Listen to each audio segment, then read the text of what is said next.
Okay, everyone, welcome to the Comic Book Nerd Review. This week we are going to review 11 titles. Today we're going to start off with Secret Invasion number 5. This is the climax of the series. The series finally starts getting rolling after the 4 issues where nothing seems to happen. It is a great read. I suggest picking it up. A lot of stuff happens in this issue. If you have not been reading Secret Invasion, I would suggest finding all 4 issues before reading this one. This issue reveals a lot of stuff, and without going into detail, without spoiling anything, it looks like the heroes are going to win. Next we have the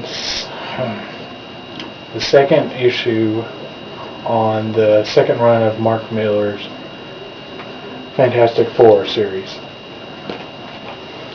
It has a lot of shocking details and has action. It's a great series. The arc is going great. It was delayed for a few months. I suggest if you have yet to read any of the last 5 issues, I would pick them up before reading this, because it talks about a thing called New World, which is for only rich capitalist pigs, and it's just complex, convoluted, but it's a really good read. I suggest picking that up. Next we have Captain Britain number 4. Captain Britain number 4 is the end of the Secret Invasion arc, and it tells how the British wipe out the Skrulls from their island. It is a very good series. It looks promising so far.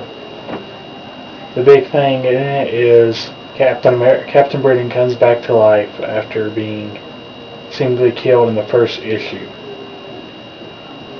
He single-handedly defeats the Skrulls, and by a very House of M style way, the Skrulls are wiped off the British Isles. I would pick this up as well.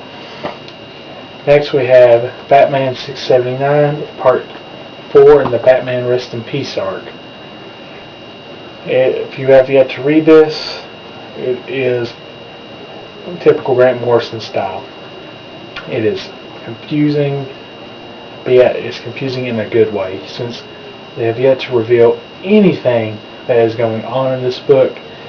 All we know is Batman is messed up, he's gone crazy, and that's about it. And it's a good read.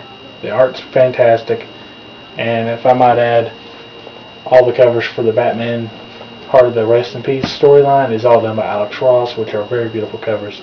If anything, pick up the books just for the covers. Next, I'm going to go through several books without really going into much detail. Astonishing X-Men number 26.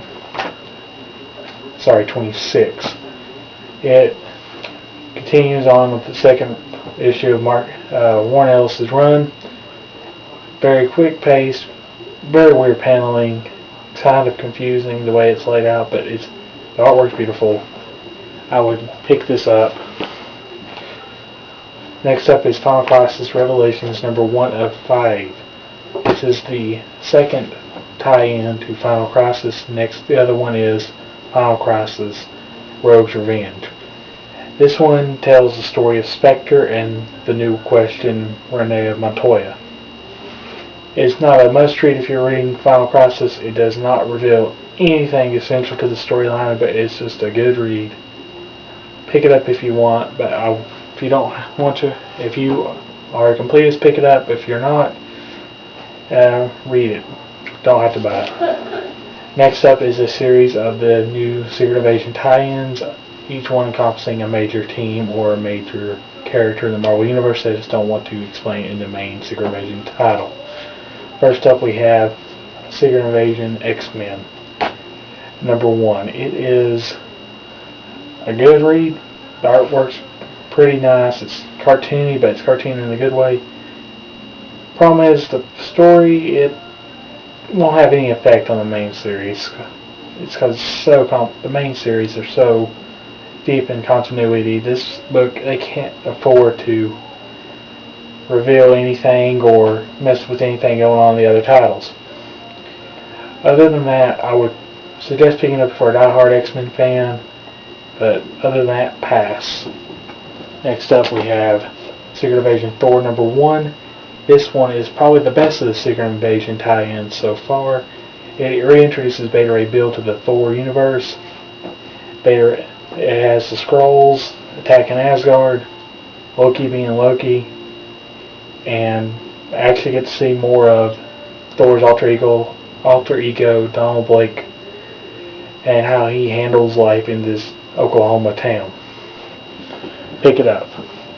Next we have Secret Invasion Inhumans number 1. This is not essential to anything at all, except it explains what happens to Black Bolt and how the Inhumans are handling the invasion. The Inhumans are pretty much overran with Skrulls and imposters. Black Bolt is revealed to be captured by the Skrulls and being converted to a weapon. That's all I can say without going into detail. Who's a Skrull, who's not a Skrull. And it has interesting dialogue between Medusa and Tony Stark. Very good read. But I would pass. It's not essential to the Secret Invasion storyline. Save your money for Secret Invasion Thor. Next we have Secret Invasion Young Avengers Runaways. This one here is actually really crucial to the storyline because it explains what's happening in New York City while the heroes are in the Savage Land. Now, here's my problem with this. They released the book 1 month too late after the start of the series. After the start of Secret Invasion. But in Secret Invasion 5, it's revealed that they're alright and they're with Nick Fury. That makes no sense whatsoever, considering this book has not yet to be finished. I would still pick it up, but it's a little confusing if you've never read Runaways. That's the end of the review.